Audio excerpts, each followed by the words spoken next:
जय हिंद दोस्तों। ए to be to study के यूट्यूब चैनल पर मैं रंजीत केसरी आप सभी का एक बार फिर से हार्दिक स्वागत करता हूं।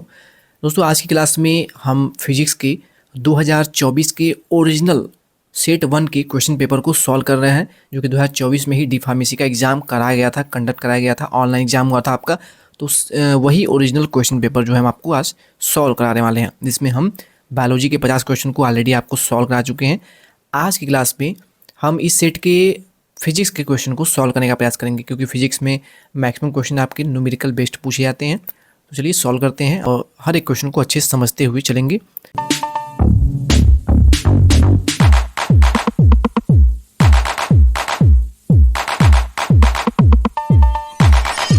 पहला क्वेश्चन आपसे पूछा गया था कि अगर एक ट्रांजिस्टर के लिए अल्फ़ा इक्वल टू इसका मान दिया गया था इतना, तो बीटा का जो मान है वो क्या होगा। इसके लिए देखिए आपको एक बेसिक सा फार्मूला जो है याद करना होगा। फार्मूला है beta is equal to alpha by 1 minus K alpha. तो इस फार्मूले को जितना जल्दी हो सके आप नोट कर लीजिए। इसी फार्मूले पे हम इस क्वेश्चन को सॉल्व करने वाले हैं। चलिए पुटअप करते हैं। बीटा हमें फाइंड आउट करना है, तो बीटा इक्वल टू अल्फ़ा का मान दिया हुआ है 0.95 बाई क्या था 1 माइनस अल्फ़ा, तो 0.95। जब इसको आप सॉल्व करेंगे तो यहाँ पर आपका ऊपर 0.95 रहेगा और नीचे जब 1 में से 0.95 घटाएंगे तो कितना होगा 0.5 ही तो बचेगा। तो अब इसको आप जब सॉल्व करेंगे तो ऊपर नीचे आप चाहें तो 100 से मल्टीप्लाई कर दीजिए। तो जब आप ऊपर नीचे 100 से मल्टीप्लाई करेंगे तो ऊपर आपका 95 बचेगा और नीचे आपका कितना बचेगा 95, यहाँ पे 50 बचेगा। जब इसको आप भाग देंगे तो कितना आ जाएगा 0 पॉइंट आपका हो जाएगा, सॉरी यहाँ पे 0 पॉइंट नहीं होगा, बल्कि एक बार आप जब इसको ले जाएंगे तो कितना होगा 50 एक कम 50 आपका 45 जो है वो शेष बचेगा। इसमें एक 0 बढ़ाएंगे आप तो 5 और 9 बार ले जाएंगे तो कितना होगा 450 पूरा कट जाएगा, यानी आपका 19 आ रहा है। तो यहाँ पे बीटा का मान आपका फाइंड आउट हो चुका है 19 यानी 19। तो यही आपका बीटा का मान हो जाएगा। फार्मूला नोट कर लीजिए एक बार फिर से, alpha is equal to beta is equal to alpha by 1 minus K alpha. इस फार्मूले को नोट कर लीजिए। अब यहाँ से आपको अल्फ़ा का मान भी आपसे पूछा जा सकता है, तो आप पक्षांतर करके अल्फ़ा का मान भी पूछ सकते हैं अगर आपको बीटा का मान प्रश्न में दिया होगा तो। नेक्स्ट क्वेश्चन पे आ जाइए। एक बंद पृष्ठ से घिरे चुंबक से निकलने वाले फ्लक्स का मान होता है या फिर होगा। एक बंद पृष्ठ से घिरे चुंबक से निकलने वाले फ्लक्स का मान, यानी एक यहाँ पे बंद पृष्ठ है, ठीक है। अब इससे पूरा घिरा हुआ एक चुंबक है, इस पूरा मेटेरियल चुंबक है और एक पृष्ठ से ढका हुआ है। तो इससे जो फ्लक्स निकलेगा चुंबक से, यानी इस प्रकार से फ्लक्स निकलेगा ना, तो इसका जो मान होगा वो कितना होगा, तो वो मान जो है वो शून्य होगा। क्या होगा 0 होगा। ऑप्शन नंबर बी यहाँ पे बिल्कुल करेक्ट आंसर होगा, क्योंकि एक बंद पृष्ठ से चुंबक का जो है फ्लक्स है वो नहीं निकल सकता। ऑप्शन नंबर बी करेक्ट होगा। नेक्स्ट क्वेश्चन है विस्थापन और समय के मध्य संबंध समीकरण जो है x equal to t cube minus 2t square है, इससे प्रदर्शित किया जा रहा है। क्या है विस्थापन और समय के मध्य संबंध। t इक्वल टू 3 सेकेंड पर त्वरण आपको पता करना है, ठीक है। तो सबसे पहले क्या करिए, जो भी आपको यहाँ पे दिया हुआ है इक्वेशन उसको लिख लीजिए। x equal to t cube minus 2t square. अब इसका आप क्या करिए, आप इसका डिफ्रेंसिएशन कर दीजिए। डिफ्रेंसिएशन आपको करना आता होगा, आपने 12th टेबल में करके आया हुआ है।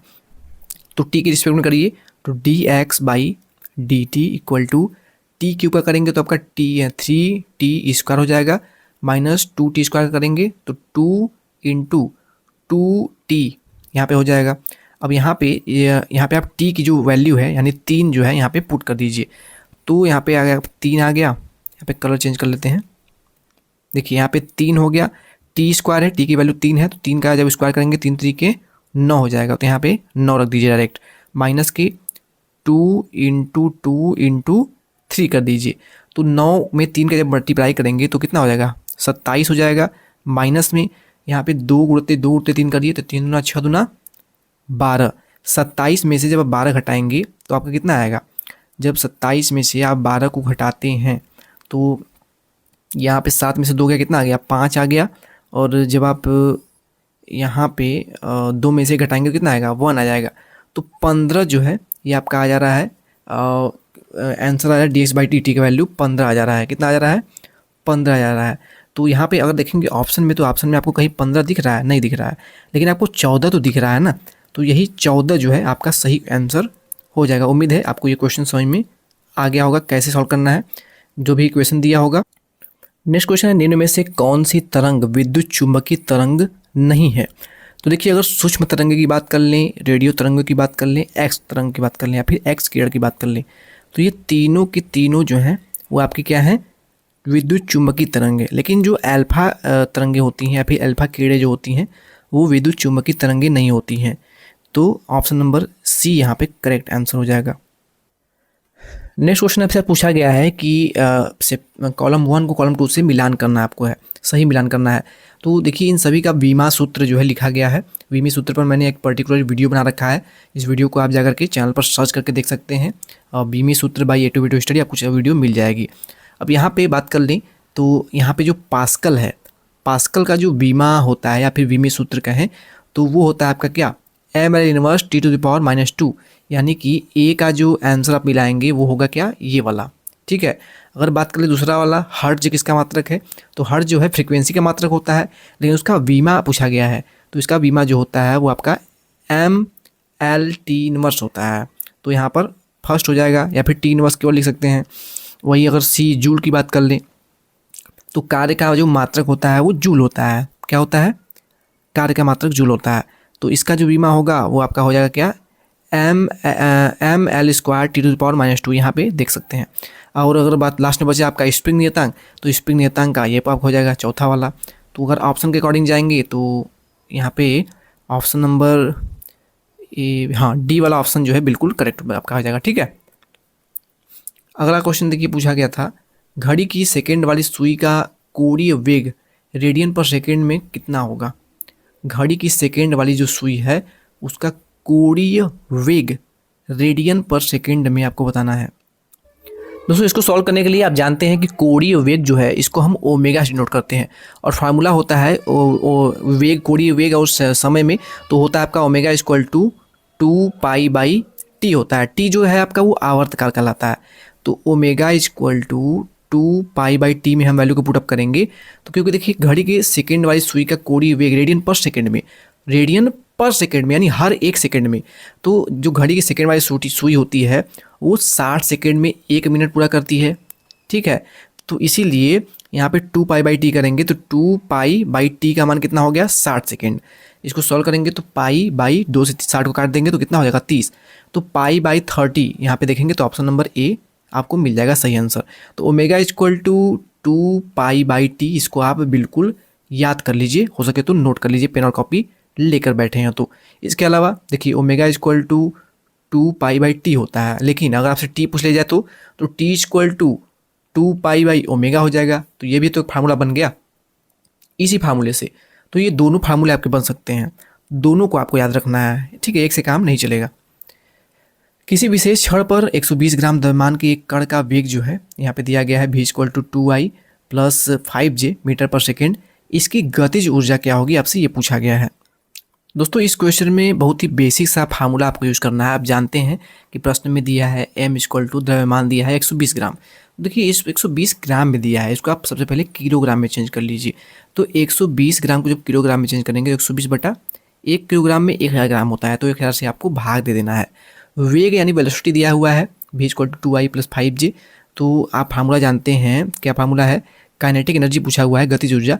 तो ये आपका होता है E = ½ mv²। इसी फार्मूले का आप यूज़ करेंगे। ठीक है ना। तो चलिए यहाँ पे हम इसको लिख लेते हैं, E = 1/2 mv²। इसमें चलिए वैल्यू को पुटअप करते हैं। तो यहाँ पे 1/2 है ही, m का मान कितना है?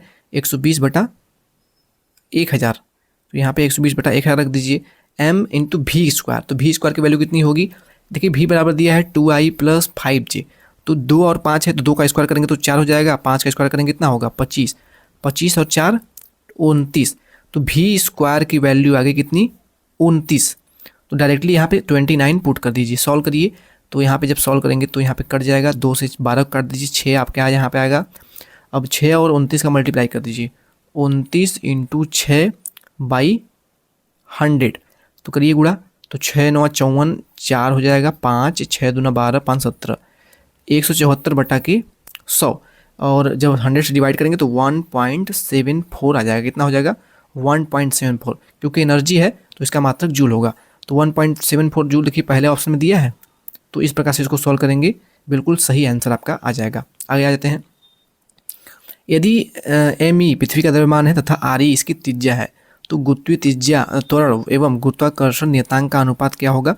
तो वो होगा आपका me/re²। क्या होगा?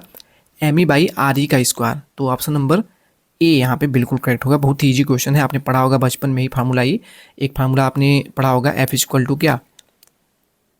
m1m2/r²। क्योंकि यहाँ पे पृथ्वी का जो द्रव्यमान है वो दिया गया है me, तो यहाँ पे m1 m2 जगह पर आप खाली me रख देंगे, और त्रिज्या दिया गया है आर तो यहाँ पे r² की जगह पर re² कर देंगे आप। तो यही आपका आंसर हो जाएगा। ठीक है ना? दो द्रव्यमान दिए होते तो m1 m2 हो जाता। देखिए क्वेश्चन है, यदि r सार्वत्रिक गैस नियतांक है, तो किसी भी प्रकार का कोई कार्य नहीं किए जाने पर एक आदर्श एक परमाणु गैस के 2 मोल का ताप 273 केल्विन से 373 केल्विन तक बढ़ाने के लिए आवश्यक ऊष्मा की मात्रा जो है वो आपको बताना है कि कितनी होगी। देखिए ये बहुत ईजी लगा क्वेश्चन है, बस बड़ा दिख रहा है आपको। इसको सॉल्व करने के लिए जो जो दिया है सबसे पहले लिख लीजिए, और एक फार्मूला आपको मैं बता दे रहा हूँ, इस फार्मूले को नोट कर लीजिएगा।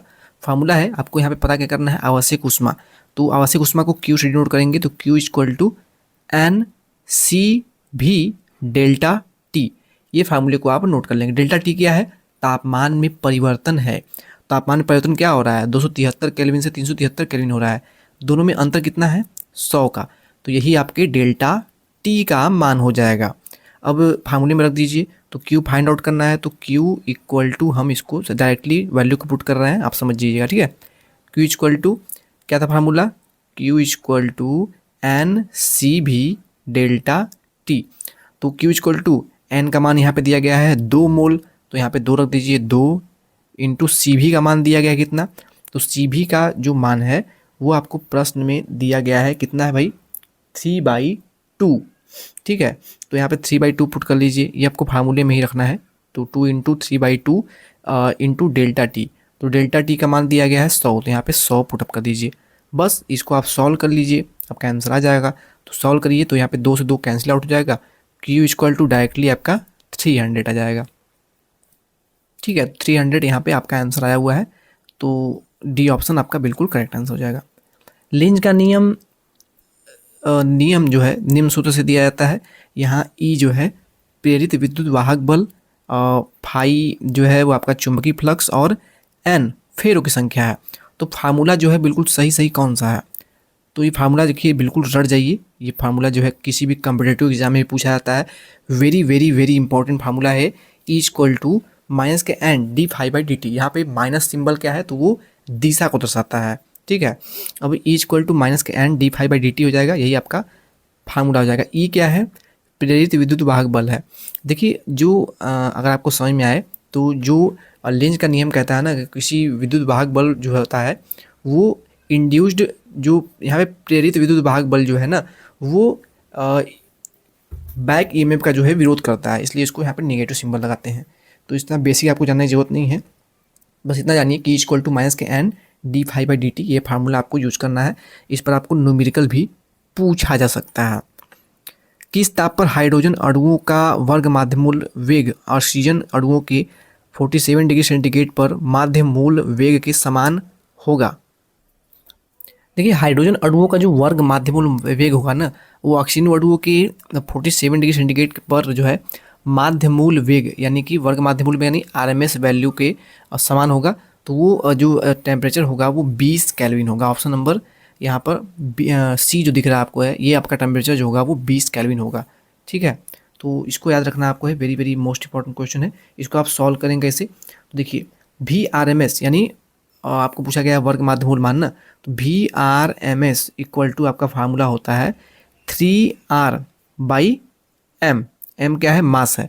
तो यहाँ पर VRMS जब निकालेंगे आप, तो VRMS = यहाँ पे हाइड्रोजन का और ऑक्सीजन का जो क्योंकि हाइड्रोजन और ऑक्सीजन के बारे में बात किया गया है, तो दोनों के वर्ग माध्य मूल वेग के जो है आप वैल्यू निकालेंगे। तो इसके लिए जब आप इसको सॉल्व करेंगे, तो देखिए VRMS, ये आपका हो जाएगा H2 के लिए यानी हाइड्रोजन के लिए, बराबर में VRMS ये आपका हो जाएगा किसके लिए, ऑक्सीजन के लिए। तो जब VRMS के लिए लिखेंगे तो आपका फार्मूला हो जाएगा इन द रूट 3RT/m, ठीक है, बराबर में इधर हो जाएगा आपका 3RT/m, ऑक्सीजन के लिए हो जाएगा। अब जब दोनों में वैल्यू को पुटअप करेंगे तो यहाँ पर आपका इन द रूट 3RT/2 हो जाएगा, इक्वल टू यहाँ पर आपका हो जाएगा 3R इंटू 3/32, क्योंकि हाइड्रोजन का 2 होता है, ऑक्सीजन का कितना होता है, 32 होता है। तो जब काट दीजिए इसको आपस में, यहाँ पे भी देखिए रूट में ही है, तो 3RT से यहाँ पे 3RT है और यहाँ पे 3 है, तो यहाँ पे ये जो है 3R से 3R कैंसिल आउट हो जाएगा, 32 को काट दीजिए 2 से तो कितना हो जाएगा, यहाँ पे 16 हो जाएगा, ठीक है। तो 16 दुना के 32 यहाँ पे आपका चला जाएगा, और जब इसको यहाँ पे डिवाइड करेंगे तो आपका जो टोटल वैल्यू आएगा टी का वो कितना आ जाएगा, 20 केल्विन। जब आप दोनों पक्षों का वर्क करके सॉल्व करेंगे तो आपका आंसर इसका आ जाएगा। आप इसको सॉल्व करिएगा और कमेंट बॉक्स जरूर बताइएगा कि आपका आंसर कितना आ रहा है। यदि उभयनिष्ठ आधार प्रक्रम में संग्राहक तथा आधार धारा जो है क्रमशः 1.90 मिली एम्पियर है, तो उत्सर्जक धारा क्या होगी। Very very most important question है। ये क्वेश्चन जो है वो 2022 में, 2021 में और 2024 में भी पूछा गया है। पूरा क्वेश्चन देखिए ये रहा।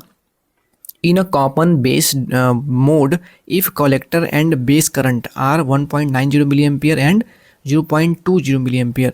ये देखिए यहाँ पे दिया गया है in a common base mode if collector and base current, collector यानी सी, ठीक है, सी का मान दिया गया है कितना, 1.90 मिली एम्पियर, और यहाँ पे दिया गया है कलेक्टर और बेस यानी बी का मान दिया गया है कितना, 0.20 मिली एम्पियर। पूछा गया है कि एमीटर करंट का मान कितना होगा। तो एमीटर करंट को निकालने के लिए आप फार्मूला यूज करेंगे। आप एक फार्मूला नोट करना है, आई ई यानी emitter current equal to I B plus I C यानी कलेक्टर करंट। तो आपको फाइंड आउट क्या करना है, आपको फाइंड आउट करना है एमीटर करंट। तो एमीटर करंट तो I E equal to I B plus I C कर दीजिए, यानी दोनों को जोड़ दीजिए। तो 1.90 है, मिली एम्पेयर में है तो मिली एम्पेयर में ही रहने दीजिए, 0.20 दोनों को ऐड करिए तो 2.10 आपका मिली एम्पियर में आपका आंसर आ जाएगा। तो देख रहे हैं कितना इजी क्वेश्चन है। बस इस फार्मूले को अभी मेरे साथ ही नोट कर लीजिए। ये जो फार्मूला दिख रहा है इसको नोट कर लीजिए, तो आप आंसर बिल्कुल सही सही दे पाएंगे। देखिए नेक्स्ट क्वेश्चन है, सरल लोलक की प्रभावी लंबाई 4 गुनी कर देने पर सरल लोलक का आवर्तकाल जो है वो क्या हो जाएगा। तो देखिए अगर सरल लोलक कोई है, अगर उसकी लंबाई को अगर 4 गुनी कर दे रहे हैं तो उसका जो आवर्तकाल है वो कितना हो जाएगा, 2 गुना हो जाएगा। तो यहाँ पर ऑप्शन नंबर बी बिल्कुल करेक्ट आंसर हो जाएगा। अगला है, अगर कार्यफलन 6 इलेक्ट्रॉन वोल्ट हो तब उस धातु से इलेक्ट्रॉन निकालने के लिए आपतित किरण की अधिकतम तरंग दैर्घ्य क्या होगी। यहाँ पर कुछ मान आपको दिए हैं, एच का मान दिया गया है, सी का मान दिया गया है। एच क्या है आपका, ये प्लांक नियतांक है, प्लांक नियतांक का डायरेक्टली मान आपसे पूछा जाता है कभी कभी। सी क्या है, तो ये आपका प्रकाश की चाल है। प्रकाश की चाल पता है आपको, 3 × 10⁸ मीटर पर सेकेंड होता है ना, वही है। दोस्तों इस क्वेश्चन को सॉल्व करने के लिए मैं आपको एक फार्मूला नोट करा रहा हूँ, इसको नोट कर लीजिएगा। अगर कार्यफलन 6 इलेक्ट्रॉन वोल्ट हो, कार्यफलन जो है इसको हम डब्ल्यू नोट करते हैं। डब्ल्यू इक्वल टू दिया कितना, 6 इलेक्ट्रॉन वोल्ट। उस धातु से इलेक्ट्रॉन निकलने के लिए आपतित विकिरण की अधिकतम तरंग दर लैम्डा जो है आपको ज्ञात करना है। लैम्डा जो है तरंग दर को डिनोट करते हैं। तो लैम्डा क्या होगा, आपको एच और सी का मान यहाँ प्रश्न में दिया गया है। तो फार्मूला यूज करेंगे आप क्या, lambda equal to h c by omega या फिर डब्ल्यू। तो यहाँ पे लैम्डा इक्वल टू एच का मान कितना है, 6.624 इंटू 10⁻⁻34 इंटू सी का मान कितना है, 3 इंटू 10⁸ डिवाइडेड बाई आपको दिया है डब्ल्यू का मान 6 इलेक्ट्रॉन वोल्ट। तो 6 इंटू, देखिए इलेक्ट्रॉन वोल्ट में वैल्यू दिया गया है, तो यहाँ पे 6 इंटू 1.6 इंटू 10⁻⁻19 होता है। एक इलेक्ट्रॉन में 1.6 इंटू 10⁻⁻19 आवेश होता है ना, तो यहाँ पर 6 इंटू इतना वैल्यू रख दीजिए। बस इसी को आप सॉल्व कर लीजिए, आपका आंसर जो है सही सही आ जाएगा। तो यहाँ पर ऑप्शन नंबर ए जो है बिल्कुल करेक्ट आंसर इसका होगा। नेक्स्ट है, किसी गैस के तापक्रम में या फिर तापमान में वृद्धि की संभावना ऊष्मा प्रदान किए बिना किस में घटित होती है। तो वो होता है आपका रुद्रोष्म संपीड़न। ठीक है, तो ऑप्शन नंबर सी यहाँ पे करेक्ट होगा। दोस्तों आप देख रहे हैं कितनी अधिक मात्रा में न्यूमेरिकल पूछे गए हैं। तो फिजिक्स जो आपका है इसमें मैक्सिमम न्यूमेरिकल पूछे जाते हैं। अगर तुलना कर लें बायोलॉजी या फिर केमिस्ट्री में तो कम देखने को मिलते हैं आपके न्यूमेरिकल। आर दूरी पर स्थित दो इलेक्ट्रॉनों के बीच स्थिर विद्युत बल तथा गुरुत्वाकर्षण बल का अनुपात कितना होगा। Very very most important question है, बताइए इसका आंसर कैसे निकालेंगे आप। देखिए आर दूरी पर स्थित दो इलेक्ट्रॉनों के मध्य स्थिर वैद्युत बल तथा गुरुत्वाकर्षण बल का अनुपात क्या होगा। देखिए आपने 12th में पढ़ा अभी अभी है कि आर दूरी पर दो इलेक्ट्रॉन स्थित दो इलेक्ट्रॉन है, मानिए एक इलेक्ट्रॉन यहाँ पे एक इलेक्ट्रॉन यहाँ पे है, दोनों के बीच दूरी जो है वो आर है। तो दोनों के बीच जो विद्युत बल लगेगा ना वो क्या लगेगा, तो वो आपका दो आवेश है तो Q1 और Q2 बटा आर स्क्वायर हो जाता है। वहीं अगर गुरुत्वाकर्षण बल है तो यहाँ पे कैपिटल G लग जाता है जो कि गुरुत्वाकर्षण नियतांक होता है ये ना। तो यहाँ पर जब इसका अनुपात निकालेंगे दोनों का, यानी एक विद्युत क्षेत्र के लिए और गुरुत्वाकर्षण बल दोनों के बल का अनुपात निकालेंगे तो आपका वो आएगा 10⁻42। ठीक है, 10⁻42 यहाँ पे अनुपात आएगा।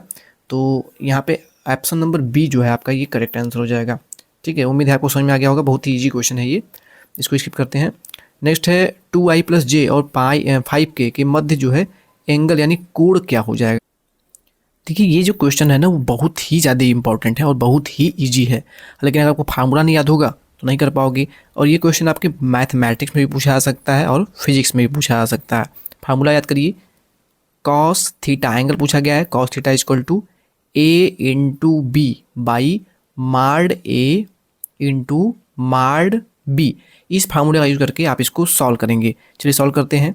कॉस थीटा = देखिए a × b, ये जो पूरी वैल्यू है वो a की हो जाएगी, ये जो वैल्यू है वो b की हो जाएगी। अब यहाँ पे देखेंगे तो यहाँ पे 2i है, यहाँ पे j है, यहाँ पे 5k है, दोनों में कोई वैल्यू कॉमन नहीं है। देखिए जो फार्मूला होता है अगर कोई वेक्टर की बात कर ले तो वेक्टर a जो होता है उसका जो एक सही फॉर्मेट होता है वो i + j + k के फॉर्मेट में होता है।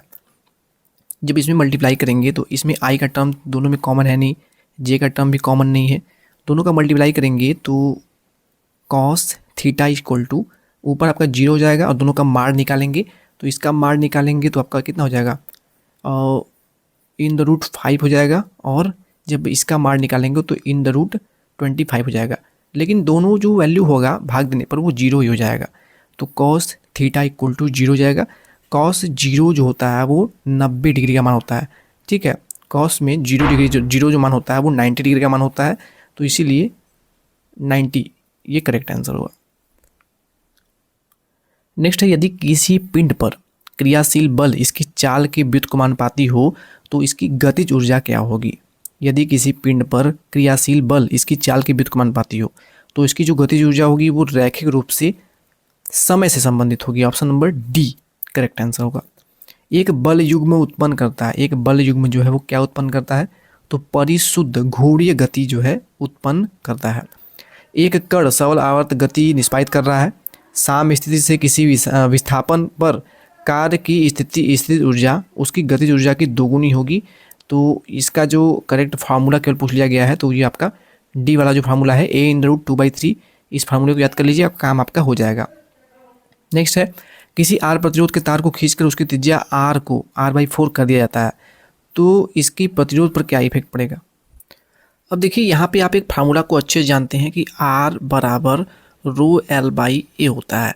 a जो है वो आपका एरिया है, a बराबर आपका πr² भी होता है। तो इस फार्मूले का यूज़ करके जब आप a की जगह पर πr² रखेंगे और r जो है वो 4r हो जाता है, तो स्क्वायर करेंगे तो कितना होगा 16।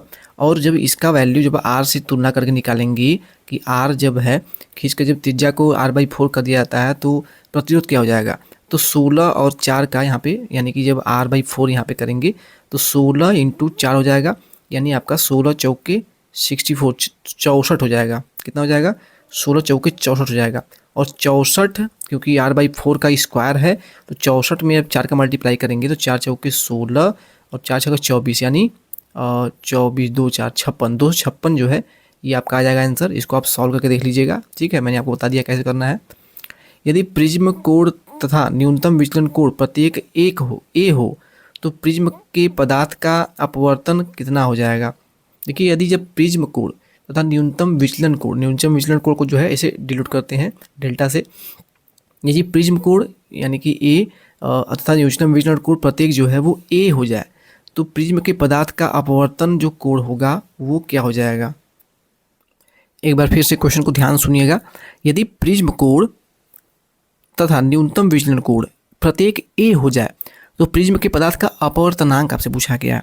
तो अपवर्तनांक के लिए फार्मूला होता है n equal to sine a plus delta m by 2 और कुल के बटे होता है आपका साइन ए बाई 2। ये होता है आपका फार्मूला, ठीक है। तो इस फार्मूले में जो पूछा गया है, आपको दिया गया है कि प्रिज्म कोण तथा न्यूनतम विचलन कोण दोनों ही ए हो जाए। क्या हो जाए?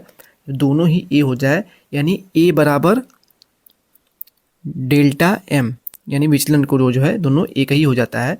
तो उस कंडीशन में जब आप वैल्यू को पुटअप करेंगे तो एन इक्वल टू आपका हो जाएगा क्या, जब ये नीचे वाला जो 2 है वो ऊपर चला जाएगा तो आपका हो जाएगा 2 sine a by 2 cos a by 2। तो n equal to 2 cos a by 2 बटा, यहाँ पे हम लिख देते हैं n equal to 2 cos a by 2 whole by sine a by 2, ठीक है। अब यहाँ पे आप जानते हैं कि ए इक्वल टू 60 डिग्री, ए का मान जो है अगर वो 60 डिग्री हो तो एन इक्वल टू, अब वैल्यू पुटअप कर दीजिए आप डायरेक्टली। चलिए यहाँ पे पुट कर लेते हैं n equal to cos 60 by 2 हो जाएगा, तो यानी कि कॉस 30 डिग्री हो जाएगा। तो 2 कॉस, सॉरी यहाँ पे फिर लिखते हैं 2 कॉस 30 डिग्री और यहाँ पे 2 से हमने काट दिया डायरेक्टली, और होल बाई साइन 60 रखेंगे तो क्या साइन 30 डिग्री हो जाएगा, तो साइन 30 डिग्री।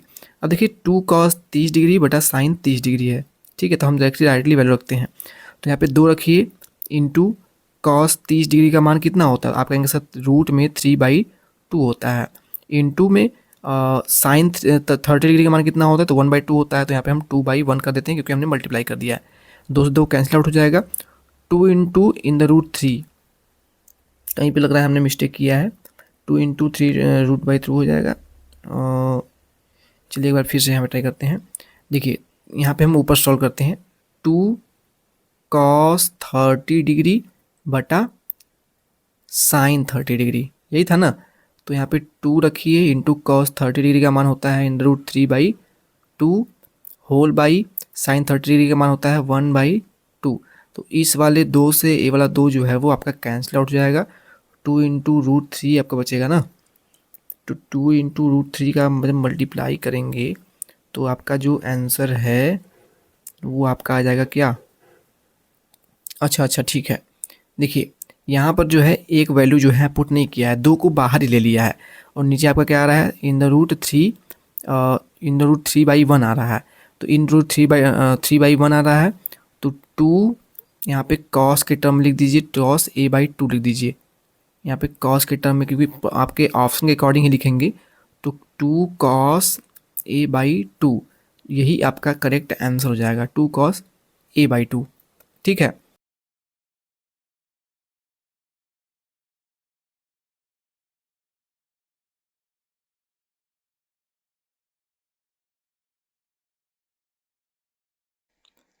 अगला है यंग प्रत्यास्था गुणांक गामा, आयतात्मक प्रत्यास्था गुणांक के तथा दृढ़ता गुणांक ईटा, इन दोनों में संबंध क्या है तीनों में, यानी यंग प्रत्यास्था गुणांक, आयतात्मक प्रत्यास्था गुणांक और दृढ़ता गुणांक, ठीक है। तीनों में संबंध क्या है, यानी फार्मूला आपसे डायरेक्टली पूछ लिया गया है।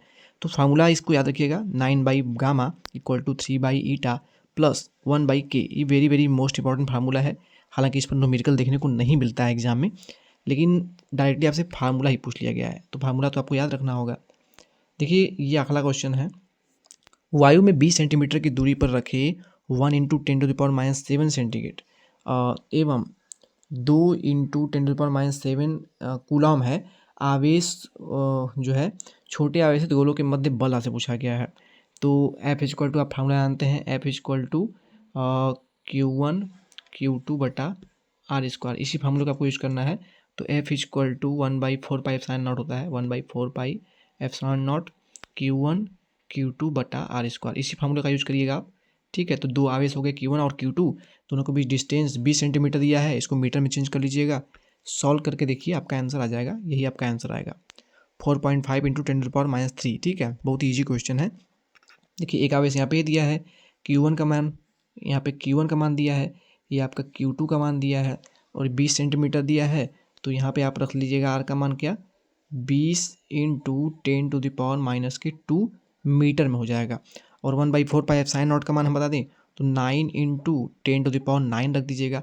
सारा वैल्यू मैंने आपको बता दिया। बल आपको यहाँ पे F कैलकुलेट करना है, तो F बराबर 1/4 पाई एप्सिलॉन नॉट, इस पूरा का मान ये होता है इंटू Q1, Q2 का मान आपसे प्रश्न में दिया गया है, बटा R² रख दीजिएगा, आपका आंसर आ जाएगा। ठीक है, तो आगे चलते हैं। पाइसन अनुपात का मान निम्न के मध्य होता है। तो जो पाइसन अनुपात होता है उसका मान जो है -1 से लेकर के 0.5 इन दोनों के बीच में होता है, इसको आपको याद रखना होगा। तो दोस्तों फाइनली ये हमारी फिजिक्स का आज का ये आखिरी क्वेश्चन होगा। उम्मीद है आपको हर एक क्वेश्चन फिजिक्स का भी अच्छे से समझ में आ गया होगा। क्वेश्चन को 1 से 2 बार रिवीजन कर लेंगे तो आपके हर डाउट जो है वो क्लियर भी हो जाएंगे और क्वेश्चन आपको याद भी हो जाएंगे। तो चलिए क्लास को यही पे एंड करते हैं। नेक्स्ट क्लास में आपको हम फिजिक्स के बाद केमिस्ट्री के जो 25 क्वेश्चन बचे हुए हैं वो आपको हम आने वाली नेक्स्ट क्लास में सॉल्व करा देंगे। इससे पहले हमने बायोलॉजी के 50 क्वेश्चन आपको सॉल्व करा दिया है और ये 25 क्वेश्चन फिजिक्स के हो गए। नेक्स्ट क्लास में आपको केमिस्ट्री के 25 क्वेश्चन हम सॉल्व करा देंगे। चलिए वीडियो को यही पे एंड करते हैं। Thank you.